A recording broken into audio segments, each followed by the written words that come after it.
anybody sees a little freshman Republican going into Senator Reed's office, what are they going to think? I don't care.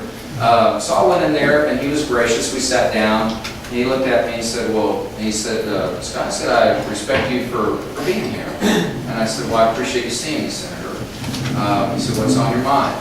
And I said, Senator Reed, I said, I'm just a fellow American, and frankly, I'm perplexed at what's happening here. I sought this office for one reason, because our country is in a very serious situation. I really don't understand it. I don't understand what is taking place here, or rather, what isn't taking place here in the Senate. And I'm here to ask you to help me to understand that. Now, I think that's as far as I can go in the conversation out of respect for him.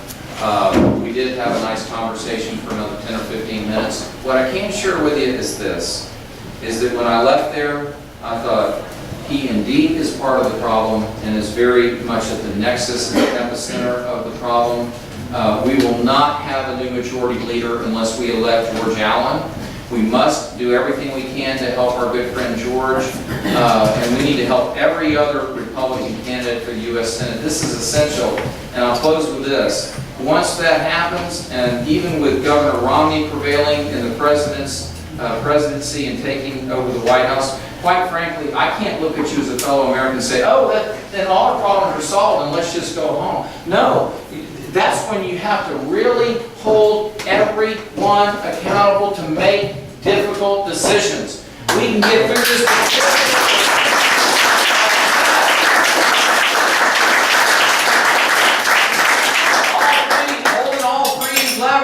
Is not this just this panacea that leads us to this wonderful place. You know, look, Democrats are barking about things that we didn't do. Frankly, they didn't do when they had control of all three. This is human nature. I'm telling you, as soon as we win all three, and I'll celebrate for 48 hours once that happens. But as soon as that happens, y'all need to get in your car and you need to come up. I think I mean this literally. I do. You need to come on up and to the Cannon 327 building and say, Scott and all the colleagues, we've got to make difficult decisions to get through this. This isn't the time or place to go through all the challenges from the fiscal budgetary standpoint. And we'll circle back around that one day. But we'll get through it. We just have to make the decisions. Y'all are awesome, and we're running.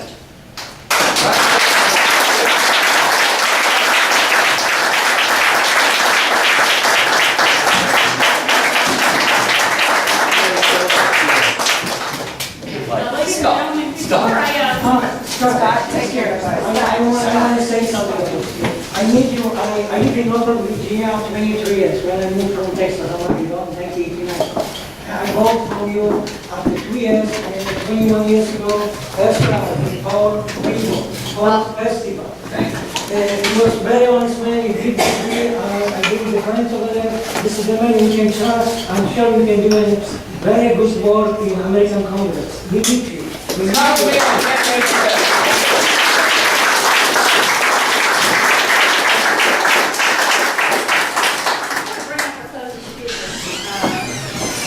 For folks here, we want to lay it on one more time. Okay? It has been done. We've done it before. It happened in 2009. It has been done again. If we do, Scott wins Norfolk again, not just in 2010, but in 2012. George Allen wins Virginia, and Mitt Romney wins Virginia. Now, I can sleep at night with Mitt Romney the president. I really can. But I can't sleep at night with the president now. Okay? This is really the time. As I said earlier, we need to take the day off on election day. We're going to do something with the president. We're going to cover both the inside and the outside the polls. The inside for the folks with the technology, crossing out voters, and download the database. Outside for the folks who like to do that too. But I need for everyone, this is the last 60 days, this is the push. Now, since mid-July, Neil Bradley right here, has been hitting 250 doors a week. I'm not kidding you. Okay, since the victory office opened July 9th, 250 doors a week. Is that right? Is that right? Okay. Jackson's been driving you on, right? But, you know, I'm in office every Tuesday and Thursday night for 2 hours of phone calls each night. Okay? So I'm the phoning person. That's what my commitment is. Okay? And amongst all the other things. Okay? I've already tell everybody whatever events we got coming up in the next couple of weeks, but I need you to make that commitment to yourself. I need you to think how it's going to be devastating to our military if we don't reelect a Republican House and Senate. And think personally here in Norfolk, it really hits the road here. If we don't elect a Republican president and keep the House, it will be devastating here in Norfolk because we're so militant here. Think about that. Think about the kind of country we want to live in, and think about, do you want to continue to have the United States that's kind of you and I grew up in, or do you want to have something? It's just that simple. So anyway, I'd like to introduce someone here that I've been my pleasure to work with the last 2 terms that I've been privileged to be the chair. Finding the initial candidates. The worst misstatement that was stated tonight is that Ted and Thelma have served us for 4 years. Make no mistake, Ted and Thelma have been serving the city for 20 years, and she continues to serve every day in Richmond, and we owe you an awful lot. Thank you for everything you do.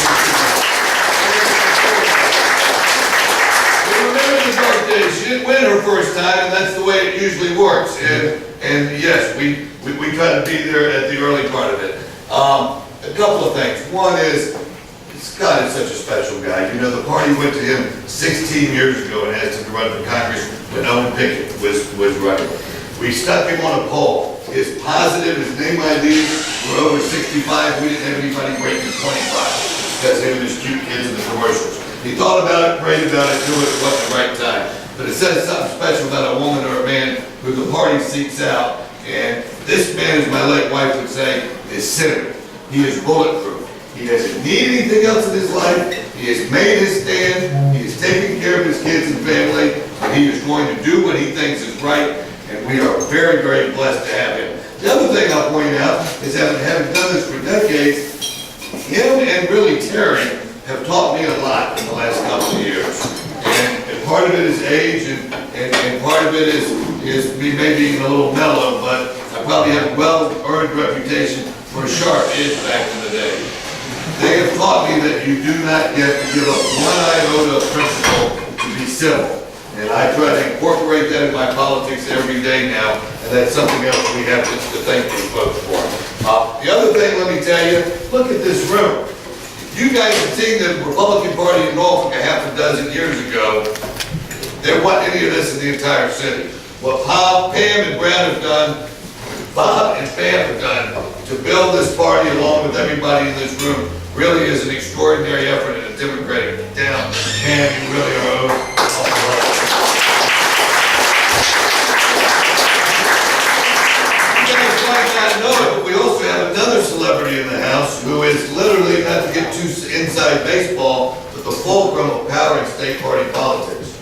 The State College Republican chairman who has 3 votes on the State Central Committee is not only than our own Mike Hogarth, standing in the back. Not only did he do it down in Tampa, I'm here to tell you that the 3 votes difference between who wins in State Central elections, you got to pick up the phone and call Mike, which is one thing I love about Virginia politics. The youth vote really counts inside the party and out. Now the final point. Most important election in history. I was honored to serve in Ronald Reagan's White House. I'm not going to say this was more important than 1980, but I will tell you this, without hesitation. This is the first time that we, in the 2nd District, have had a chance to impact an important national election. We never mattered before. We are absolute ground zero. And it ain't people talking. You look at the total media buys for Obama, Romney, and the super PACs. Norfolk, Virginia, 2nd District is always in the top 5 and is often number 1. They can say what they want, watch where the money is. This is the most important district in America. Right here, you're standing in it. So whether this is the most important election in the history of America since Lincoln, I'm not sure, but I know it's the most important election for the 2nd District in the history as long as I've been doing politics. America was founded right down the street in Virginia Beach at First Landing. I think it is appropriate that it falls to us. It will be our job, and it is this area, the marginal. Hey, when it's easy, it doesn't count. It is the undecided marginal voters in Norfolk and on the Eastern Shore and Newport News and of the precincts in Virginia Beach that will make the difference, that will decide whether we hold the House, seize the Senate, and win the White House. Our secret weapon is Scott Rigell. I will tell you here that it is my belief that Scott will lead the ticket. And if we are successful in seizing control of the Senate and winning the White House, we will have an awful lot to thank for that man and his wife and what they have done in the timing. I think there is something magical about this, and not to get too teary-eyed about it, to me, the philosophy also comes down to a moral underpinning, and yes, to me, it is somewhat religious. Societies can't be saved. Individuals are saved. The poor will always be with you. We're sinners. We need to help these people. It doesn't count if there's a gun to your head and you're paying taxes. Societies aren't saved. Individuals are. And this is a complete misunderstanding with the other side. They have no appreciation at all for the difference between individuals and societies. So what I'm telling you is that this is our chance to make a difference. With what we're going to do here and the margin that we're going to pull it into Norfolk will make the difference and lead the way. And I think it's only appropriate that where the country was founded is where we're going to save this country.